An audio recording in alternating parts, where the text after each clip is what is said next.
வாழ்க்கை எதற்காக? நாம் ஏன் இந்த பூமியிலே இருக்கிறோம்? நம்முடைய வாழ்க்கையின் அர்த்தம் என்ன?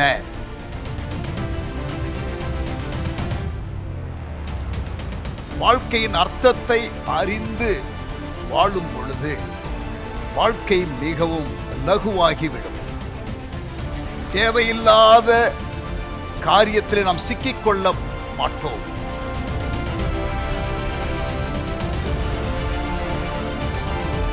வாழ்வை மாற்றி அமைக்கக்கூடிய, மறுவப்படுத்தக்கூடிய ஒரு 40 நாள் பிரயாணத்திற்கு உங்களை நான் அன்புடன் அழைக்கிறேன்.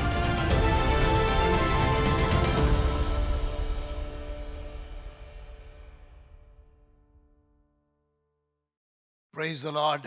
Welcome to chapter 38. 38வது அத்தியாயத்திற்கு உங்களை வரவேற்கின்றேன். This is the third day of Purpose 5. 5வது நோக்கமாகிய மிஷன்.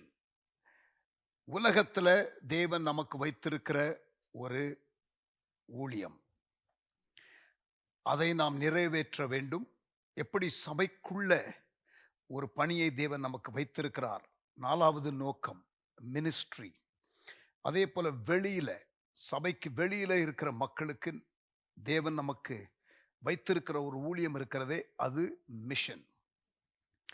அது வட்டாரத்தில் இருக்கிற நபராக இருந்தாலும், மாற்று கலாச்சார எல்லையிலே இருந்தாலும், ஒட்டுமொத்தமாக இந்த 5வது நோக்கம் evangelism and the specific cross cultural missions. எல்லாவற்றிலும் நம்முடைய ஈடுபாடு இருக்க வேண்டும் என்பது ஆண்டவருடைய விருப்பம். எல்லாரும் ஒருவேளை கெரியர் மிஷனரியாக, ஒரு முழு வாழ்க்கையும் முழு நேர மிஷனரி பணிக்காக அழைக்கப்படாமல் இருக்கலாம்.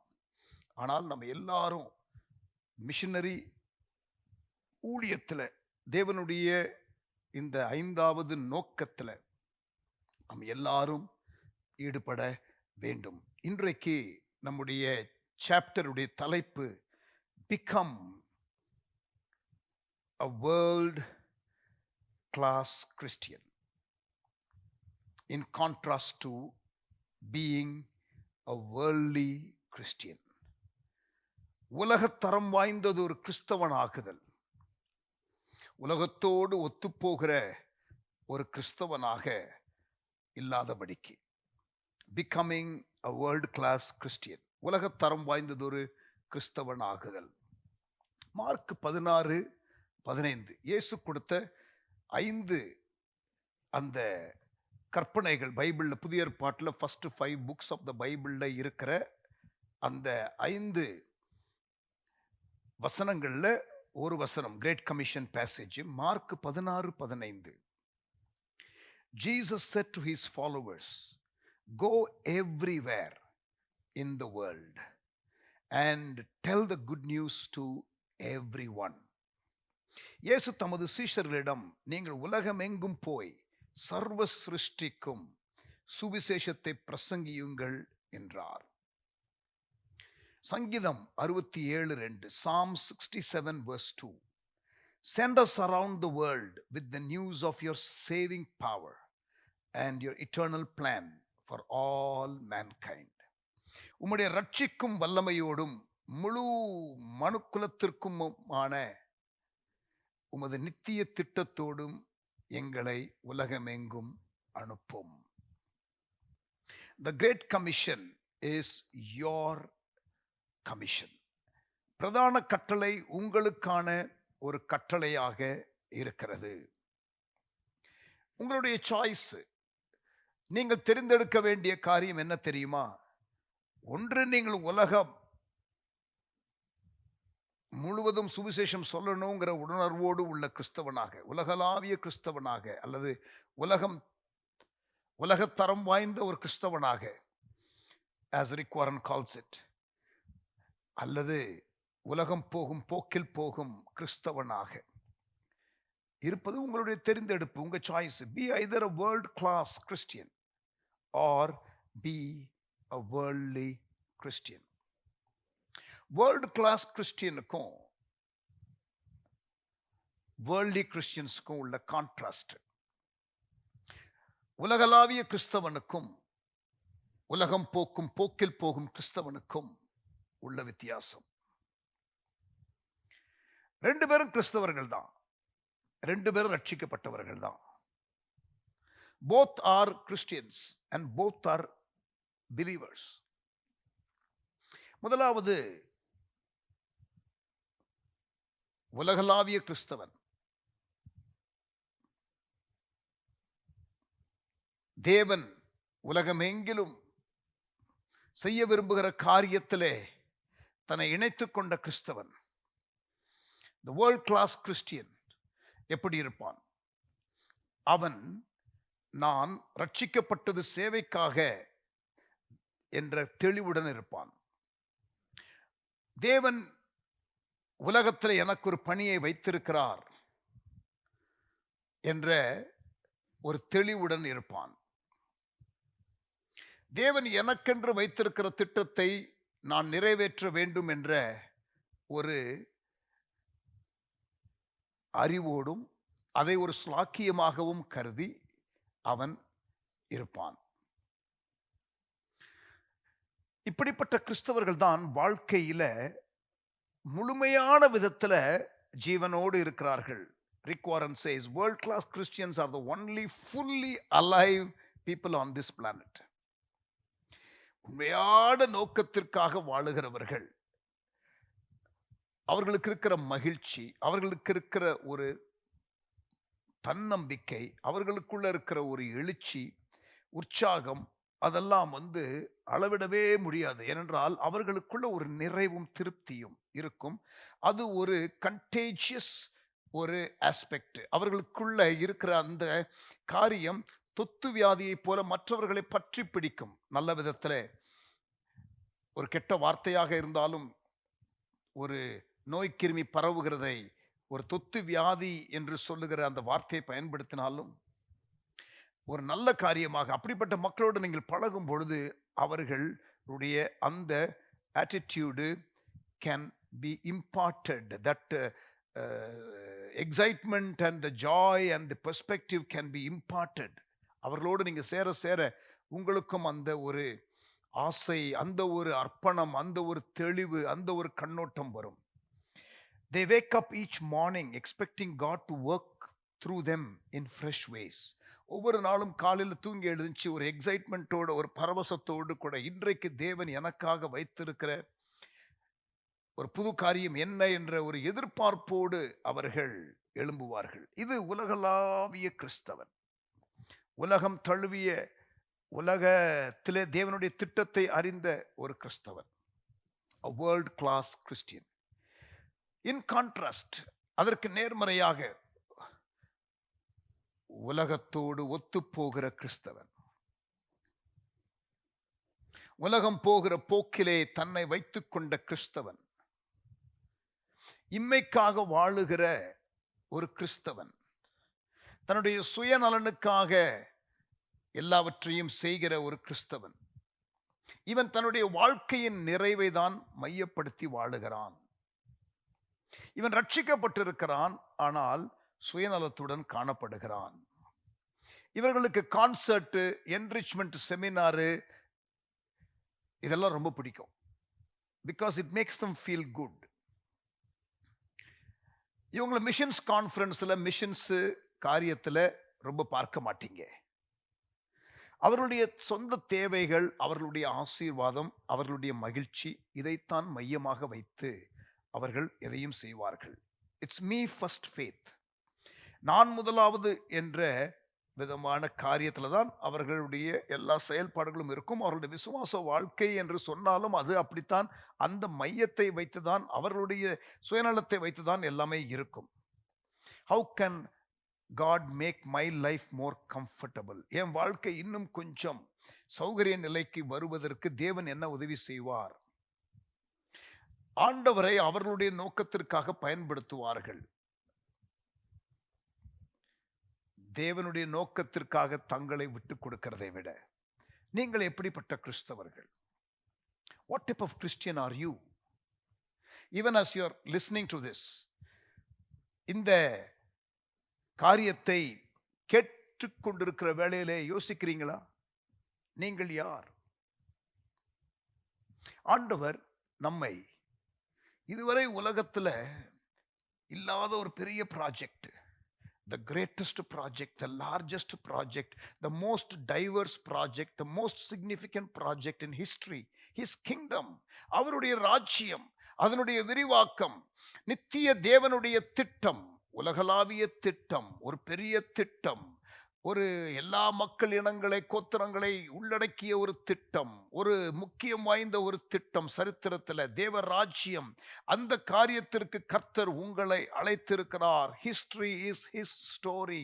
சரித்திரம் என்பது தேவனுடைய காரியத்தை விளக்கி சொல்லுகிற ஒரு காரியம். தேவன் ஒரு நித்திய குடும்பத்தை, God is building an eternal family. அதுல உங்களுடைய பங்கு. Nothing matters more. Nothing will last for long except these things. இந்த காரியம்தான் நிலைத்து நிற்கும். நீங்கள் வெளிப்படுத்தின விசேஷத்தை பார்த்தால், if you read the book of Revelation, இந்த தேவனுடைய உலகளாவிய திட்டம் நிறைவேறுகிறதை அங்கே யோவான் தரிசனமாக காண்கிறார். Someday the great commission will be the great completion. இந்த பிரதான கட்டளை என்பது மகிமையாய் முடிக்கப்பட்ட ஒரு வேளை ஒன்று வரும். ஏனென்றால் வெளிப்படுத்தின விசேஷத்துல தெளிவாக இருக்கிறது. எல்லா மக்கள் கூட்டம், ஜாதிகள், கோத்திரங்கள், பாஷைக்காரர்கள், எல்லா கூட்டத்திலும் இருந்தும் பிரதிநிதிகள் அங்கே வந்திருப்பார்கள். ராஜ்யத்தின் இந்த சுவிசேஷம் எல்லாருக்கும் அறிவிக்கப்பட்ட பிறகுதான் ஆண்டவருடைய வருகை இருக்கும் என்று மத்தேயு 24:14 வாசிக்கிறோம். வெளிப்படுத்தின விசேஷம் 7:9 people from every tongue, tribe, nation and people will be worshiping God in the eternal throne room என்று வாசிக்கிறோம்.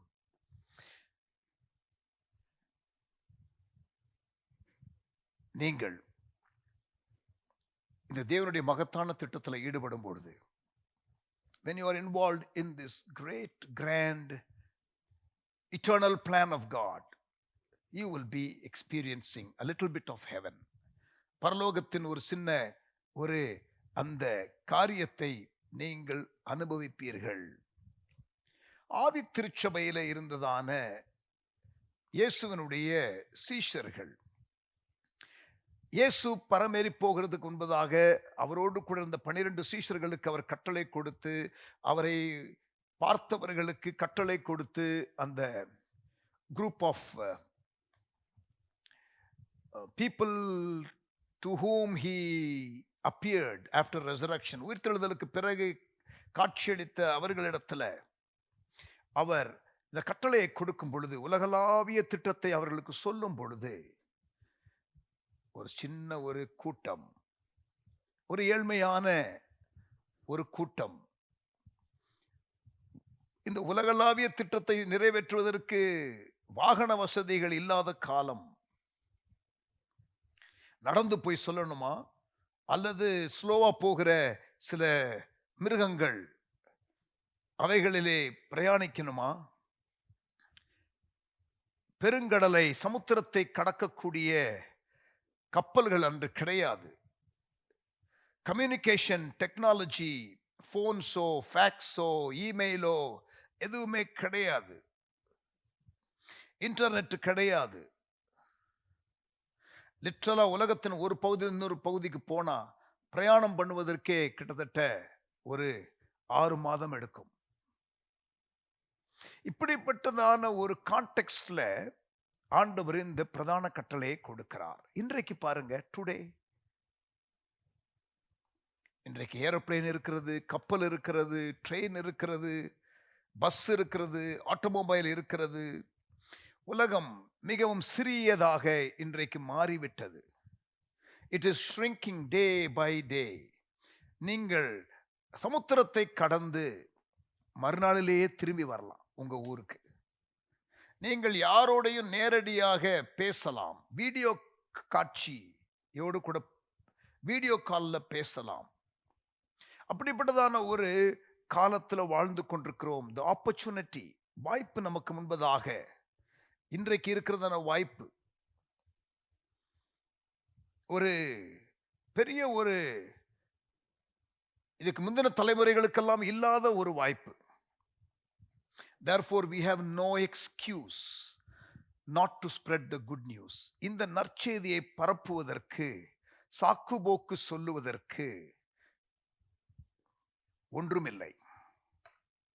இன்டர்நெட், ஸ்மார்ட் போன்ஸ் உலகத்தில் எந்த மூலையிலும் இன்றைக்கு accessible. The whole world can communicate just with a simple video call anywhere in the world.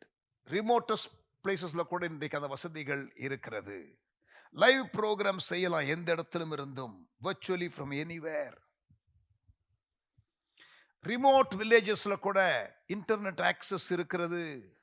It has never been easier in history to fulfill the Great Commission than it is now. இன்றைக்கு நமக்கு இருக்கிறதான வாய்ப்பு ஒரு பெரிய ஒரு வாய்ப்பு. அப்ப எதுதான் தடை? கிரேட் கமிஷனுக்கு, இந்த பிரதான கட்டளைக்கு எதுதான் தடை? டிஸ்டன்ஸ் கிடையாது, சீக்கிரம் போயிட்டு வந்துடலாம். காஸ்டும் கிடையாது. Today there is money in the world. டிரான்ஸ்போர்ட்டேஷனும் ஒரு தடை கிடையாது. அப்ப எதுதான் தடை? It is the way you think, the mind, the mental barrier. நீங்கள் உலகளாவிய கிறிஸ்தவனாக மாற வேண்டும் என்றால் you have to make some mental shifts. நீங்கள் மனதளவிலே சில ஆக்கப்பூர்வமான மாற்றங்களுக்குள்ள நீங்கள் வரணும். Your perspectives and your attitudes must change. Your mindset must shift. How to think like a world-class Christian? ஒரு உலகளாவிய கிறிஸ்தவனாக நான் எப்படி சிந்திப்பது? ஒரு 4 காரியத்தை நாம் பார்க்க போகிறோம். We are going to look at 4 things as to how I can become a world-class Christian. நான் ஒரு உலகளாவிய கிறிஸ்தவனாக, உலகம் தழுவிய ஒரு கிறிஸ்தவனாக, உலக போக்கிலே போகிற கிறிஸ்தவனாக இல்லாதபடிக்கு இருப்பதற்கு எனக்குள்ளே வரவேண்டிய 4 மாற்றங்கள், 4 shifts and changes in the area of thinking, அதை நாம் பார்க்க போகிறோம். முதலாவது, சுயத்தை மையமாக கொண்டு சிந்திப்பதிலிருந்து பிறரை மையமாக கொண்ட சிந்தனைக்கு திரும்ப வேண்டும். We must shift from self-centered thinking to others-centered thinking. உங்களை மையமாக வைத்து நான், எனது, என்னுடைய என்ற சிந்தையிலிருந்து மற்றவன், பிறன் என்ற ஒரு மைண்ட் செட்டுக்கு முதலாவது வர வேண்டும். 1 கொரிந்தியர் 14:20.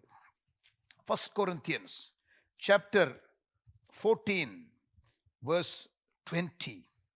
சகோதரரே, நீங்கள் புத்தியிலே குழந்தைகளாய் இராதேயுங்கள், துர்க்குணத்திலே குழந்தைகளாகவும் புத்தியிலோ தேறினவர்களுமாய் இருங்கள்.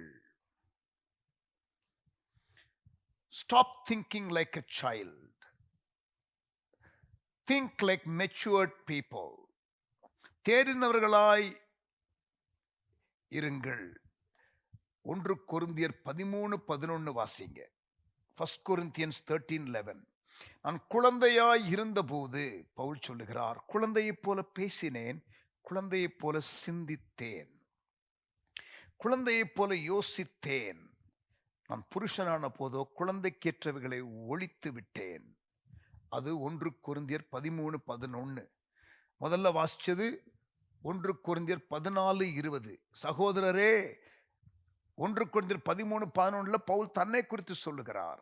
1 கொரிந்தியர் 14:20 கொரிந்து சபையிலே உள்ள விசுவாசிகளுக்கு சொல்லுகிறார், சகோதரரே, நீங்கள் புத்தியிலே குழந்தைகளாய் இராமல் துர்க்குணத்தில் குழந்தைகளாயும் புத்தியிலோ தேறினவர்களாயும் இருங்கள். Think like matured people.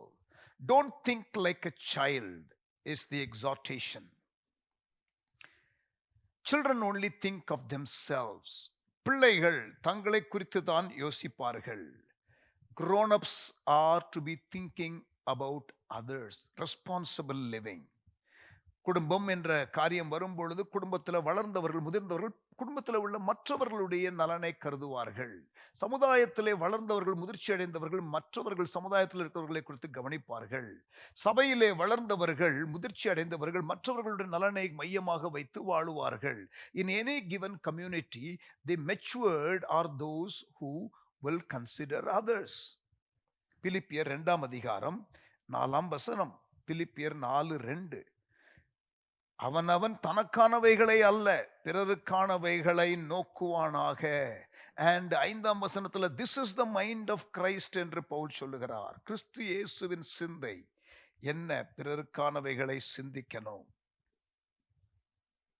ஆனால் என்னன்னா, இந்த சிந்தை நமக்கு இயற்கையாக வராது. It is a difficult mental shift. ஏன்னா நேச்சுரல் நம்ம செல்ஃப் அப்சார்ப்டு இண்டிவிஜுவல்ஸ். நம்ம எல்லாருமே சுயத்தை மையமாக வைத்து வாழுகிறவர்கள். இயற்கையாக விட்டுவிட்டால் நாம் இன்டென்ஷனலாக தேவனுடைய திட்டத்திற்கும் நோக்கத்திற்கும் விட்டு கொடுத்து தேவனுடைய விருப்பத்திற்கு நம்மை வணைந்து கொள்வதற்கு அர்ப்பணிக்காத பட்சத்திலே இயற்கையாக நமக்கு இருக்கிறதான காரியம் இந்த self absorption, self obsession, self possession. இதுதான் நமக்கு இருக்கிற காரியம். இன்னைக்கு எல்லா அட்வர்டைஸ்மெண்ட்டையும் பாருங்க. It encourages you to think about yourself. இந்த பேரடைம் ஷிஃப்ட், இந்த சிந்தையிலே அடிப்படை மாற்றம், உள்ளான மாற்றம், right programming of the mind, பரிமாற்றம்,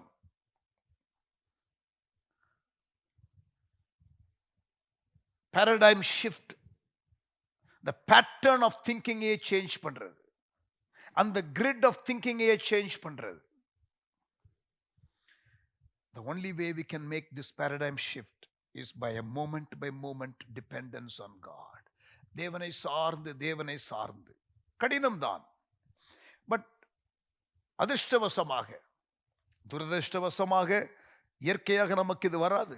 பட் அதிர்ஷ்டவசமாக, fortunately, we have the Holy Spirit to help us. 1 கொரிந்தியர் 2:12.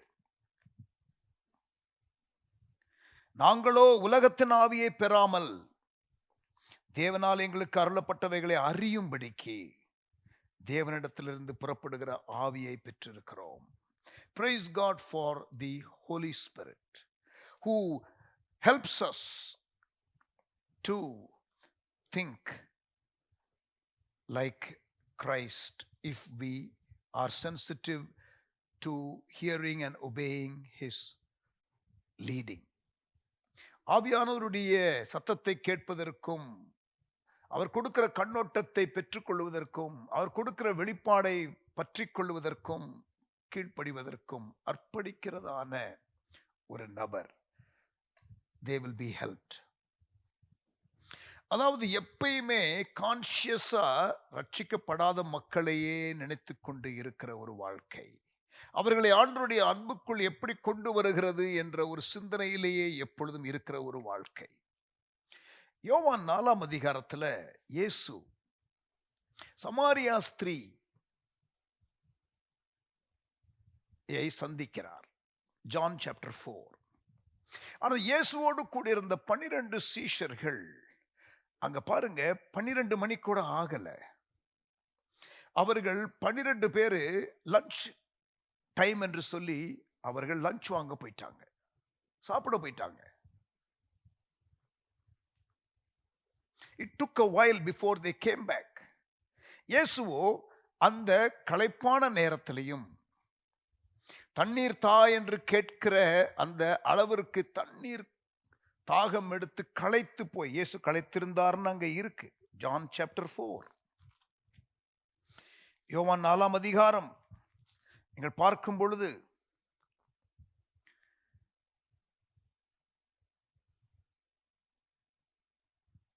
இயேசு பிரயாணத்தினால் இளைப்படைந்தவராய், verse 6,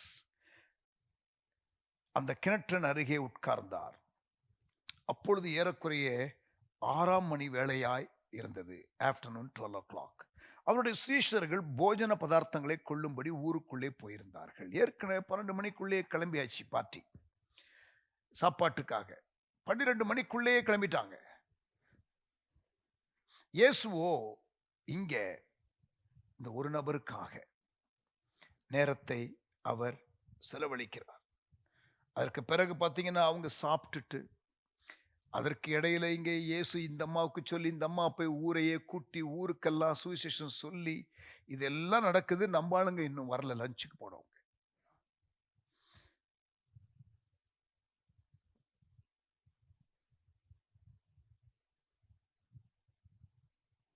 வந்து சாப்பிடுங்க சார், லஞ்ச் உங்களுக்கு பேக்கெட் வாங்கிட்டு வந்திருக்கிறோம் என்று சொல்லுகிறார்கள்.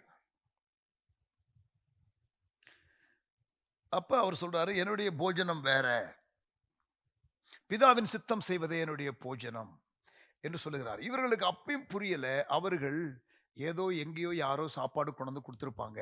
அந்த சாப்பாட்டுல தான் எண்ணம் இருக்கிறது. Jesus was conscious about the spiritual need of that woman.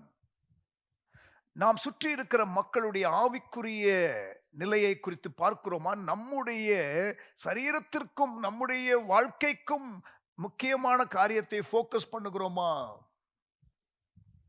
லூக்கா 19ஆம் அதிகாரத்துல திரளான ஜனங்களோடு இயேசு வந்து கொண்டிருக்கிறார். சகையு என்ற ஒரு மனுஷன் மரத்தில் உட்கார்ந்து பார்த்து கொண்டிருக்கிறான். இயேசு அந்த ஒரு மனுஷனுக்காக நிற்கிறார். Jesus stops for one person. ஒரு நபருக்காக இயேசு நிற்கிறார். திரளான ஜனங்கள் தான், ஆனா அந்த நபருக்கு ரட்சிப்பு. நீங்கள் ஒரு நபருக்காக நிற்க முடியுமா? நீங்கள் ஒவ்வொரு அழிந்து போகிற ஆத்துமாவுக்காக அக்கறை காட்ட முடியுமா? பவுலனுடைய மைண்ட் செட்டை பார்க்கலாமா? 1 கொரிந்தியர் 10ஆம் அதிகாரம் 32 33. 1 Corinthians chapter 10 verse 32 and verse 33. நான் என் சுய பிரயோஜனத்தை தேடாமல், அப்போஸ்தலனாகிய பவுல் அநேகருடைய பிரயோஜனத்தை தேடி அவர்கள் ரட்சிக்கப்படும்படிக்கு எவ்விதத்திலும் எல்லாருக்கும் பிரியமாய் நடக்கிறது போல. அதாவது நான் என்னை மையமாக வைத்து எனது காரியத்தை நோக்கமாக வைத்து அல்ல, பிறருடைய காரியம். என்ன காரியம்? அவர்கள் ரட்சிக்கப்படும்படிக்கு எவ்விதத்திலும் எல்லாருக்கும் பிரியமாய் நடக்கிறது போல நீங்களும் யூதருக்கும் கிரேக்கருக்கும் தேவனுடைய சபைக்கும் இடரலற்றவர்களாய் இருங்கள். You are a stumbling block Corinthians. சபைக்குள்ளேயே நீங்கள் ஒருத்தருக்கு ஒருத்தர் இடரலா இருக்கிறீங்க. நாங்களோ பிறருக்காக என்று இருக்கிறோம், வெளியில ரட்சிக்கப்படாத மக்களுக்காக இருக்கிறோம். நீங்கள் சபைக்குள்ளேயே செல்ஃப் அப்சஸ்டா இருக்கிறீங்க, வெளியில எங்க நீங்க எல்லாம் போக போறீங்க என்ற விதத்துல சேலஞ்ச் பண்றாரு. நமக்கு அதே சேலஞ்சை ஆண்டவர் கொண்டு வருகிறார். முதலாவது ஷிஃப்ட். இந்த கிரேட் கமிஷன்ல நீங்க இன்வால்வ் பண்ணணும்னா செல்ஃப் சென்டர்ட் திங்கிங்ல இருந்து நீங்க others centred thinking, God's purpose centred திங்கிங்க்கு நீங்கள் வரணும். அதுதான் முதல் ஷிஃப்ட், அதுதான் ஃபர்ஸ்ட் ஸ்டெப். ரெண்டாவது shift from local thinking to global thinking. உள்ளூர் சிந்தையிலிருந்து உலகளாவிய சிந்தனைக்கு உங்களை மாற்றிக்கொள்ளுங்கள். God is a global God. He always cared about the entire world. யோவான் 3:16 பாருங்க. God so loved the world. இவ்வளவாய் உலகத்தில் அன்பு கூர்ந்தார். யோவான் 3:16.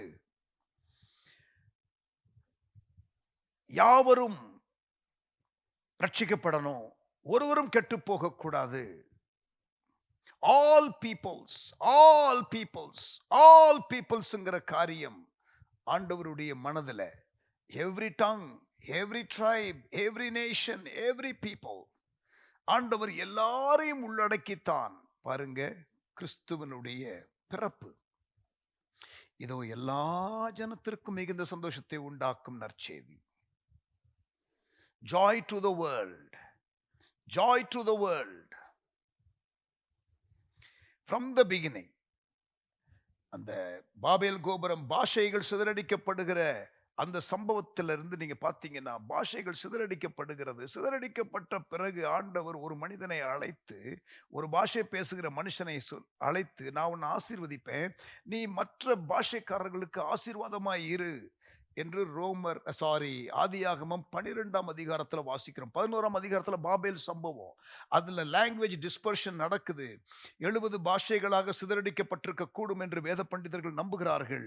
அப்படி இருக்க ஒரு பாஷை பேசுகிற ஆபிரகாமை ஆதியாகமம் 12ஆம் அதிகாரத்தில் அந்த சம்பவம் நடந்து முடிந்த உடனே ஆல் பீப்புள் மைண்ட் செட் உடைய காட், எல்லாரும் எல்லாரும் எல்லாரும் என்ற சிந்தையோடு இருக்கிற தேவன் என்ன பண்ணுகிறார்? ஒரு பாஷை பேசுகிறவனை நான் உன்னை ஆசீர்வதிப்பேன், நீ ஜாதிகளுக்கு ஆசீர்வாதமாயிரு. You be a blessing to the larger people. ஆமென். அல்லேலூயா. அப்படித்தான் நாம் இருக்கணும். குளோபல் கிறிஸ்டியனாக ஆல் பீப்புள். அது லாங்குவேஜ் குரூப். நான் உன்னை ஜாதிகளுக்கு ஆசீர்வாதமாய் வைப்பேன். I'll make you a blessing to the nations. அது லாங்குவேஜ் குரூப். பிறகு கோத்திரங்கள், யாக்கோபு, ஆபிரகாம், ஈசாக்கு, யாக்கோபு, யாக்கோபுக்கு 12 பிள்ளைகள், அதுவே 12 கோத்திரம். அப்படி கோத்திரம் கோத்திரமாக அந்த பெரிய அளவில் உலகத்தில் பரவி இருக்கிறோம். கோத்திரங்கள், பாஷைக்காரர்கள், மக்கள் இனங்கள், ஜாதிகள், எல்லாரும் எல்லா குரூப்ல இருந்து பிரதிநிதிகள் வரணும் என்று ஆண்டவர் எதிர்பார்க்கிறார். ஏன் இப்படி சொல்றோம் பிரிச்சு? வெளிப்படுத்தின விசேஷம் 7:9. Every tongue, tribe, nation, people. ராஜ்யத்திலிருந்து சுவிசேஷம் எல்லாருக்கும் அறிவிக்கப்படணும். அப்பொழுது முடிவு வரும். ராஜ்யத்திலிருந்து சுவிசேஷம் எல்லாருக்கும் சகல ஜாதிகளுக்கும் போட்டிருக்கு. எல்லா பீப்புள் குரூப்புக்கு, எல்லா லாங்குவேஜ் குரூப்புக்கு, எல்லா எத்னிசிட்டி, எல்லா இனம். அந்த ஆண்டவருடைய திங்கிங்க்கு நம்ம வரணும். லோக்கல் திங்கிங்ல இருந்து, உள்ளூர் சிந்தையிலிருந்து உலகளாவிய சிந்தை. முதலாவது என்னது? நான் எனது என்ற அந்த சிந்தையிலிருந்து வெளியிலே வரணும், பிறருடைய சிந்தைக்கு வரணும். அப்போஸ்தலர் 17, ஆக்ட்ஸ் சாப்டர் 17, 26-27. அப்போஸ்தலர் 17 26-27. மனுஷ ஜாதியான சகல ஜனங்களையும் அவர் ஒரே இரத்தத்தினாலே தோன்ற பண்ணி பூமியின் மீதெங்கும் குடியிருக்க செய்து முன் தீர்மானிக்கப்பட்ட காலங்களையும் அவர்கள் குடியிருப்பின் எல்லைகளையும் குறித்திருக்கிறார். கர்த்தராகிய தம்மை அவர்கள் தடவியாகிலும் கண்டுபிடிக்கத்தக்கதாய் தம்மை தேடும்படிக்கு அப்படி செய்தார். அவர் நம்மில் ஒருவருக்கும் தூரமானவர் அல்லவே. உலகத்தில் இருக்கிற யாருக்கும் ஆண்டவர் தூரமானவர் அல்ல. ஆண்டவர் ஒவ்வொருத்தரையும் ஒவ்வொரு இடத்துல வைத்திருக்கிறார். ஆனால் முழு உலகத்தை குறித்து தேவன் திட்டம் வைத்திருக்கிறார். இன்றைக்கு உலக ரீதியாக ஒரு உலக ஒரு சிந்தை, அதாவது ஒரு குளோபல் மைண்ட் செட்டு நமக்கு ஏற்கனவே நம்ம அறிந்திருக்கிறதை விட அதிகமாக வந்திருக்கிறது. தேவனுடைய ராஜ்யத்தின் காரியத்தை குறித்து வந்திருக்கோ இல்லையோ, ஃபுட் என்று எடுத்துக்கொள்ளுங்க. You can get in Chennai Burmese food. In Chennai you can get Chinese food. In Chennai you can get Mexican food. In Chennai, you can get Vietnamese food. You can get Nepalese momos. பாருங்க, இந்தியாவில் ஒரு சிட்டியில் எல்லா food வந்துருச்சு. Multi national cuisine. Japanese food இருக்கு, Korean restaurants இருக்கு, American stack house இருக்கு. அப்ப பாருங்க, குளோபல் திங்கிங்னு சொல்றோம். காஸ்பல் கொண்டு போகிறதுக்கு அதுல கிறிஸ்டியன்ஸ் ஸ்ட்ரகிள் பண்றாங்க. பட் பாருங்க, ஃபுட்டுங்கிற ஒரு காரியத்துல எவ்வளவு அந்த குளோபல் திங்கிங் வந்துருச்சு. இங்க தமிழ்நாட்டில் Goanese fish curry, Bengal sweet, Kashmir pulao, பஞ்சாபியுடைய naan, Andhra curry, Kerala puttu. See within India அந்த டைவர்சிட்டிக்குள்ள இருந்து கூட பாருங்க, ஃபுட்டு எல்லா இடத்துலையும் எல்லாம் வந்துருச்சே. Transport, we have Hyundai car, Korean car, we have Suzuki, Japanese car.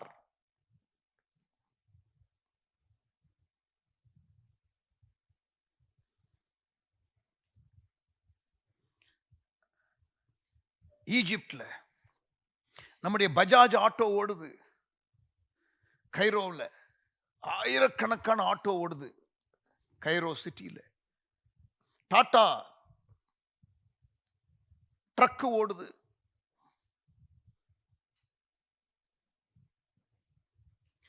Clothings, உடுப்புகள், western க்ளோதிங்ஸ்னு சொல்றாங்கல்ல. சில நேரம் நம்ம ஊர்லயே எத்தனிக் காஸ்டியூம் போட்டுட்டு வாங்கன்னு சொல்ல வேண்டியது இருக்குது. International designs. வீட்டில் சாம்சங் ஃப்ரிட்ஜ், கொரியன் போனு கையில், US phone, iPad, Chinese goods. See, our lives are today intertwined to global things. We are more connected than we realize. www, World Wide Website. இப்படிப்பட்ட காலத்தில் வாழுகிற நாம் ஒரு குளோபல் திங்கிங்கா காட்ஸ் பர்பஸ்ல சிந்திக்காமல் சபை இருக்கிறது. ஆண்டவர் கட்டளை கொடுத்தும் எவ்வளவு துக்கமான காரியம். இது மிகவும் ஒரு எக்ஸைட்டிங்கான ஒரு காலகட்டம். உங்களுக்கு ஒன்று தெரியுமா, ஒரு fact, today there are more Christians in the world then all history put together. இது வரைக்கும் உலகத்தில் மரித்திருப்பாங்க தெரியுமா, கிறிஸ்தவர்களாக இருந்து 2000 வருஷம் மரித்திருப்பாங்க தெரியுமா, கிறிஸ்டியன்ஸ் மரித்திருப்பாங்க தெரியுமா, நித்திய வீட்டுக்கு போயிருப்பாங்க தெரியுமா. அதை விட அதிகமான கிறிஸ்தவர்கள் இன்றைக்கு பூமியில் இருக்கிறாங்க. லாஸ்ட் 2000 இயர்ஸ் மரித்த கிறிஸ்தவர்கள் இன்றைக்கு நித்தியத்தில் இருக்கிறாங்களே, அந்த எண்ணிக்கையை விட பூமியிலே உள்ள கிறிஸ்தவர்கள் எண்ணிக்கை அதிகம். நம்பர் 1. நம்பர் 2, ஆண்டவருடைய வருகை அடையாளங்கள் நிறைவேறிக் கொண்டிருக்கிறதான காலம், கடைசி கால ரிவைவல் நடக்க போகிற காலம். இது மிகவும் ஒரு எக்ஸைட்டிங்கான ஒரு days. Opportunities, technology, resources, access எல்லாம் இருக்கிற ஒரு காலகட்டம்.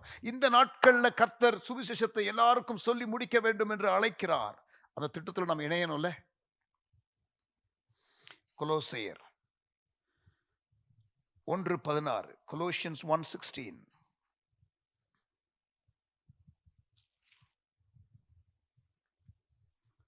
என்றால் அவருக்குள் சகலமும் சிருஷ்டிக்கப்பட்டது, பரலோகத்தில் உள்ளவைகளும் பூலோகத்தில் உள்ளவைகளும் ஆகிய காணப்படுகிறவைகளும் காணப்படாதவைகளுமான சகல வஸ்துக்களும், சிங்காசனங்கள் ஆனாலும் கர்த்தத்துவங்கள் ஆனாலும் துரைத்தலங்கள் ஆனாலும் அதிகாரங்கள் ஆனாலும் சகலமும் அவரை கொண்டும் அவருக்கென்றும் சிருஷ்டிக்கப்பட்டது.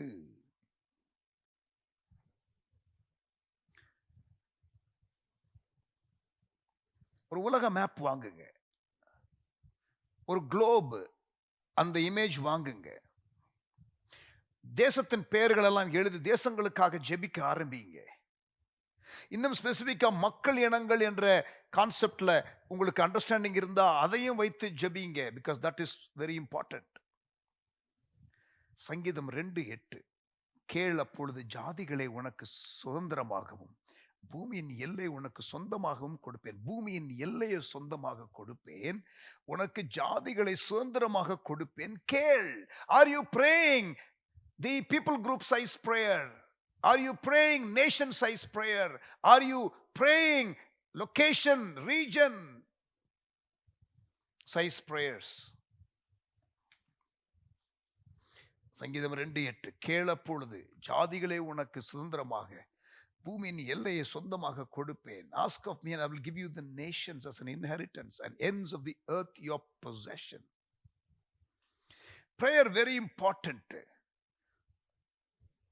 ஆண்டு கொடுத்த ஒரு டூல் மிஷன்ஸுக்கு. இங்க பாருங்க, நீங்க இயேசுவை குறித்து யாருக்காவது சொன்னீங்கன்னா people may refuse our love. People can even refuse and reject our message, but they are defenseless against our prayers. They are defenseless against our prayers. Powerful thought. ஒரு இன்டர்கான்டினென்டல் மிசைல் மாதிரி அமெரிக்காவில் உள்ள ஒரு ஆளுக்கு நீங்க எங்க இருந்து ஜெபம் பண்ணலாம். You can shoot a missile from here. You can aim a prayer at a person's heart. Whether you are 10 feet away or 10,000 miles away. ஜெபம் உலகளாவிய கிறிஸ்தவனாக இருந்து நீங்கள் ஜெபிக்கணும். ஆண்டவர் எதுக்கெல்லாம் ஜெபம் பண்ண சொல்றாரு? எதுக்கெல்லாம் ஜெபம் பண்ண சொல்றாரு? ஊழிய வாய்ப்புகள் கிடைக்கணும்னு ஜெபம் பண்ணுங்கன்னு சொல்றாரு. கொலோசியர் 4:3-4. தைரியமாய் பேச வேண்டிய விதமாய் பேசுகிறவர்கள் பேசணும்னு ஜெபம் பண்ணுங்க. எபேசியர் 6:19. ஆண்டவரை விசுவாசிக்க போகிறவர்கள் ஃபியூச்சர்ல அவர்களுக்காக ஜெபம் பண்ணுங்கள். யோவான் 17:20. சுவிசேஷம் தீவிரமாய் பரவணும்னு ஜெபம் பண்ணுங்க. 1 தெசலோனிக்கேயர் 3:1. அதிகமான ஊழியர்கள் தேவனுடைய ராஜ்யத்திற்காக எழுமணும்னு ஜெபம் பண்ணுங்க. மத்தேயு 9:38. இதெல்லாம் பைபிள்ல நமக்கு ஆண்டவர் கொடுத்திருக்கிறதான வசன குறிப்புகள். மிஷனரிஸ்க்காக ஜெபம் பண்ணுங்க. ஏற்கனவே அறுவடை களத்தில் இருக்கிறவர்களுக்காக ஜெபம் பண்ணுங்க. 2 கொரிந்தியர் 1:11. ஊழிய வாய்ப்புகள் திறக்கப்படணும்னு ஜெபம் பண்ணுங்க. கொலோசியர் 4:3-4. தைரியமாய் பேச வேண்டிய விதமாய் ஊழியர்கள் பேசணும்னு ஜெபம் பண்ணுங்க. எபேசியர் 6:19. இனி ஆண்டவரை விசுவாசிக்க போகிற எதிர்கால விசுவாசிகளுக்காக இப்பொழுதே ஜெபம் பண்ணுங்கள். ப்ரீ பிலீவர்ஸ்க்காக ஜான் 17:20. சுவிசேஷம் தீவிரமாய் பரவணும்னு சொல்லிட்டு ஜெபம் பண்ணுங்க. 2 தெசலோனிக்கேயர் 3:1. Pray for more workers. நிறைய ஊழியர்கள், சுவிசேஷகர்கள், மேய்ப்பர்கள், போதகர்கள் மெய்ப்பனில்லாத ஆடுகளைப் போல இருக்கிறார்கள். அறுவடைக்கு ஆட்களை அனுப்பும்படி எஜமானை வேண்டிக் கொள்ளுங்கள். மத்தேயு 9:38. நீங்க உலக நியூஸ் பார்க்கும் பொழுது கிரேட் கமிஷன் ஐஸ், பிரதான கட்டளை என்ற லென்ஸ்ல இருந்து நீங்க பாருங்க. உலகத்துல வருகிற ஒவ்வொரு கான்ஃப்ளிக்ட், உலகத்துல வருகிற ஒவ்வொரு change, and the change is so rapid today. அந்த எல்லா காரியத்திலையும் காஸ்பல் ஷேர் பண்ற ஒரு பிரதான வாய்ப்பு இருக்கும். மக்கள் டென்ஷன்ல இருக்கும்போது, டிரான்சிஷன்ல இருக்கும்போது they are open to the gospel. When people are in tension and when they are in transit, they are more open to new ideas.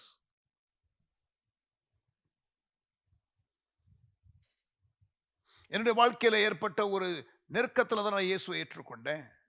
அந்த நெருக்கமான நேரத்துல உலக நியூஸ் எல்லாம் பார்க்குறீங்க தெரியுமா? ஒவ்வொரு டைமும் பஞ்சம் வரும் பொழுது, ஒரு சுனாமி வரும் பொழுது, ஒரு வெள்ளம் வரும் பொழுது, ஒரு பேண்டமிக் வரும் பொழுது, people are more open to the gospel. எல்லா உலகத்தில் உள்ள சேஞ்சஸ், ஷிஃப்ட்ஸ்லாம் வருது. அந்த டைம்ல வாட் இஸ் தி ஆப்பர்ச்சுனிட்டி என்பதை பாருங்கள். நாங்கள் இந்த பேண்டமிக் டைம்ல பீகார்ல ரிலீஃப் ஒர்க் பண்ணும் பொழுது நாங்கள் நிறைய ரிலீஃப் பண்ணுவதற்கு வாய்ப்புகள் இருந்தது. ஏற்கனவே ஊழியம் செய்கிற கிராமங்கள், பட் சபை இல்லாத கிராமங்கள் தான் எங்களுடைய ஃபோக்கஸ். சபை இல்லாத கிராமங்கள் என்று எடுத்து நாங்கள் ஒரு 100 கிராமத்தை ஃபோக்கஸ் பண்ணி அந்த கிராமத்திற்கு நாங்கள் ரிலீஃப் ஒர்க் பண்ணோம். புது கிராமங்கள், அவங்களுக்கு மாஸ்க் கொடுத்தோம், ஹெல்த் ட்ரிங்க் கொடுத்தோம், ஹெல்த் டாக் கொடுத்தோம். அந்த கிராமங்கள் இப்பொழுது சுவிசேஷத்திற்கு ஓபன் ஆயிருக்குது. So crisis moments are opportunities. அந்த லென்ஸ்ல பாருங்க. ஒரு மிஷன் ட்ரிப்புக்கு போங்க. நீங்க என்னத்தான் நீங்க வீடியோல பார்த்தாலும், என்னத்தான் புக்ல படிச்சாலும், என்னதான் இன்னொருத்தர் சொல்ற செகண்ட் ஹேண்ட் இன்ஃபர்மேஷனை கேட்டாலும், அதை விட நீங்கள் நேரடியாக போகிறது. Go on a mission trip. ஒரு மிஷன் ட்ரிப்புக்கு போங்க.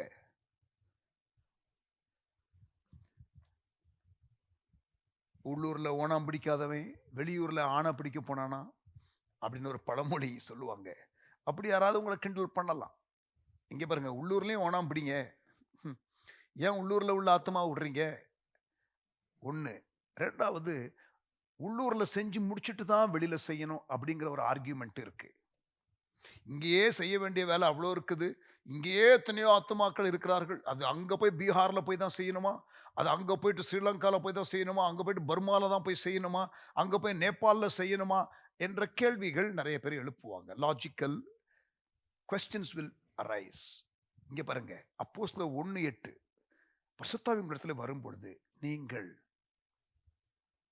பலனடைந்து முதலாவது எருசலேமில், அதற்கு பிறகு யூதேயாவில், அதற்கு பிறகு சமாரியாவில், அதற்கு பிறகு பூமியின் கடைசி மட்டும் அப்படின்னு இல்லை. இங்க பாருங்க, பரிசுத்தாவின் இடத்துல வரும்பொழுது எருசலேமிலும் யூதேயாவிலும் சமாரியாவிலும், it is not sequential, it is a simultaneous call. Great Commission, அது நல்லா கவனிங்க. It is not sequential. You finish one and go to the no. It is a call to be involved simultaneously. You should have something in Jerusalem, something in Judea, something in Samaria, something in utmost parts of the earth. எங்களுக்கு சென்னையில் ஒரு search இருக்குது, எங்களுக்கு விழுப்புரத்தில் ஒரு outreach இருக்குது, எங்களுக்கு பீகார்ல ஊழியம் இருக்கிறது, எங்களுக்கு பக்கத்து நாடாகிய பர்மாவில் இருக்கிறது.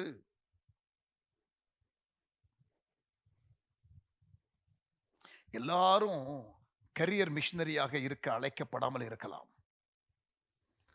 எல்லாரும் வாழ்க்கையெல்லாம் முழுமையாக அர்ப்பணிச்சு முழு நேரம் மிஷனரியாக போகிறதுக்கு அழைப்பு இல்லாமல் இருக்கலாம். ஆனால் எல்லாரும் மிஷன்ஸ்ல அழைக்கப்பட்டிருக்கிறோம்.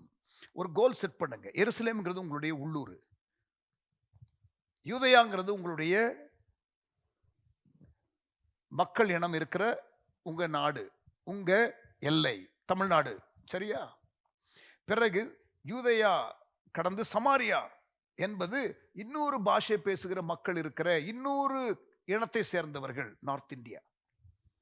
அப்புறம் அட்மோஸ்ட் பார்ட்ஸ், உலகத்தில் எல்லா இடமும் எல்லாவற்றுக்கும் ஒரு இன்வால்மெண்ட் உங்களுக்கு இருக்கணும். Set a goal to participate in a mission project to each of these 4 targets. எருசலேமில் உங்க ஊழியம் என்ன? யூதேயாவில் உங்க ஊழியம் என்ன? சமாரியாவில் உங்க ஊழியம் என்ன? ஜெபமாவது இருக்கா? கொடுக்கிற காரியமாவது இருக்கா? ஏதாயிலும் ட்ரிப் போகிற வாய்ப்புகள் இருந்தா போக முடியுமா? It will enlarge your heart. It will expand your vision. It will stretch your faith. It will deepen your compassion. It will fill you with joy because of the purpose fulfillment.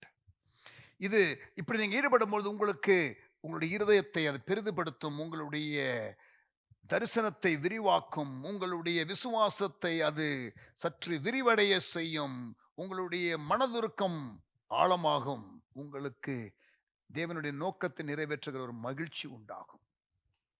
முதலாவது, உங்களை கடந்து மற்றவர்கள் என்ற சிந்தைக்கு வாருங்கள். இரண்டாவது, உள்ளூர் என்ற சிந்தையிலிருந்து உலகளாவிய சிந்தைக்குள்ள வாருங்கள். மூன்றாவது shift from here and now thinking to eternal thinking.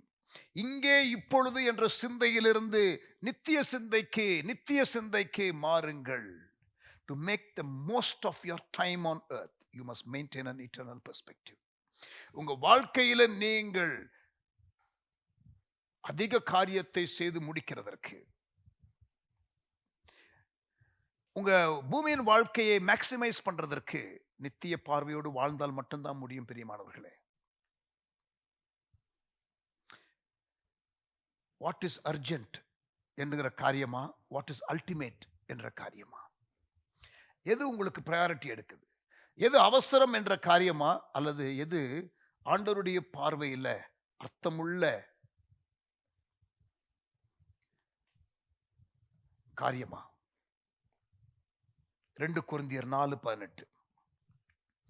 2 கொரிந்தியர் 4:18.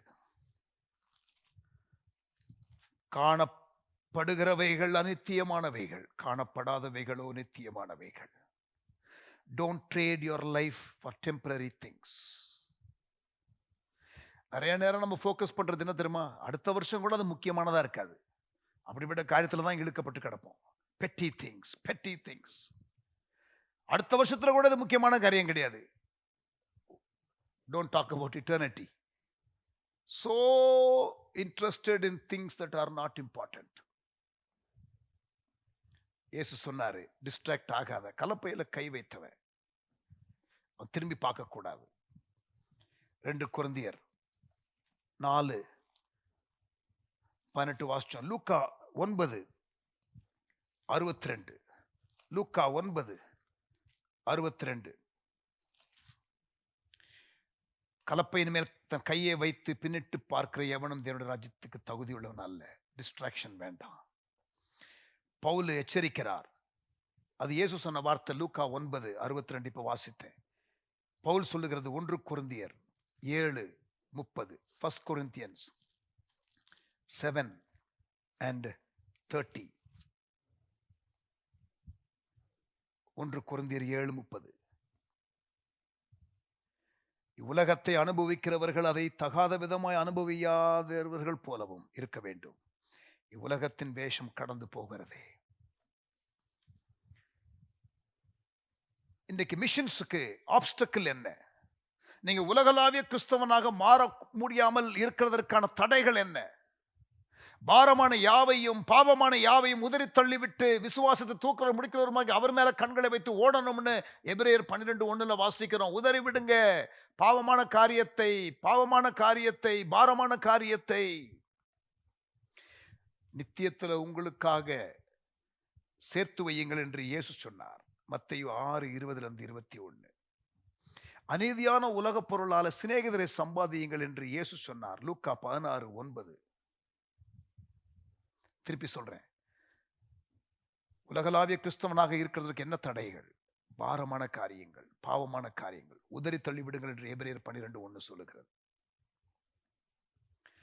நீங்கள் உங்கள் பொக்கிஷங்களை நித்தியத்திலே சேர்த்து வையுங்கள் என்று இயேசு மலைப்பிரசங்கத்திலே சொன்னார். பரலோகத்திலே உங்களுக்கு பொக்கிஷங்களை சேர்த்து வையுங்கள். மத்தேயு 6:20-21.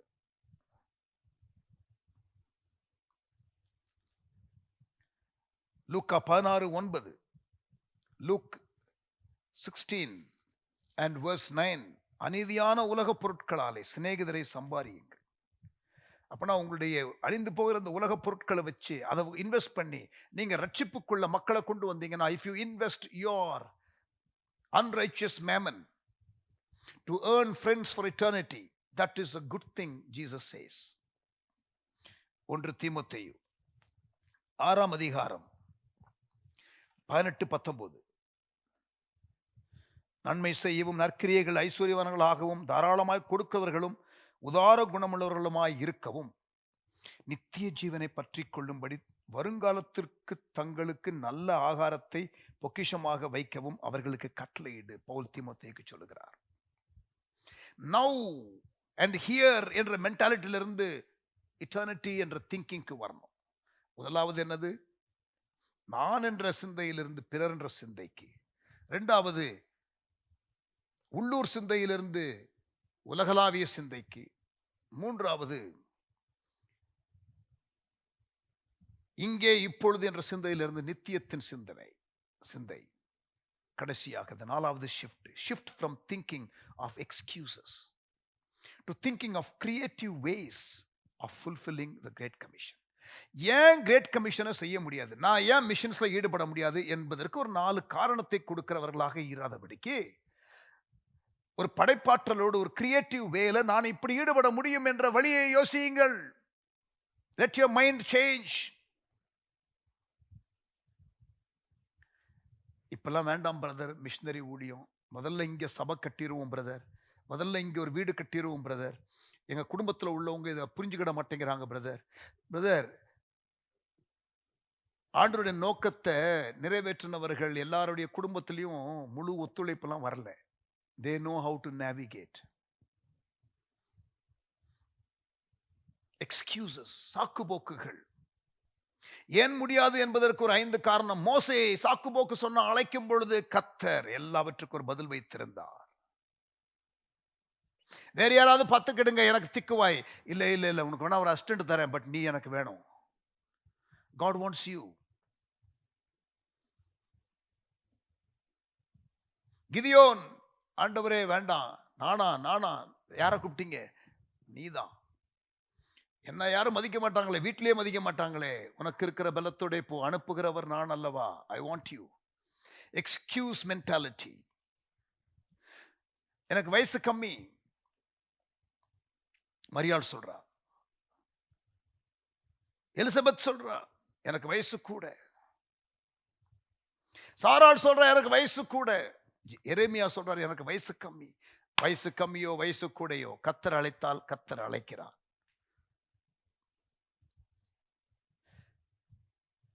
எனக்கு என்னுடைய தாய் பாஷையை தவிர வேற எந்த பாஷையும் தெரியாது. தாய்மொழியை தவிர வேற எங்கேயும் போறதுக்கு. ஆபிரகாமுக்கு மட்டும் என்ன 70 பாஷைகளும் தெரிஞ்சுதானே? பாஷை சிதறடிக்கப்பட்ட உடனே ஒரு பாஷை பேசுறவன கர்த்தர் கூப்பிட்டு போற இடத்துக்கு போன்னு சொன்னா போனான்ல. Excuses. Don't wait for a call from God.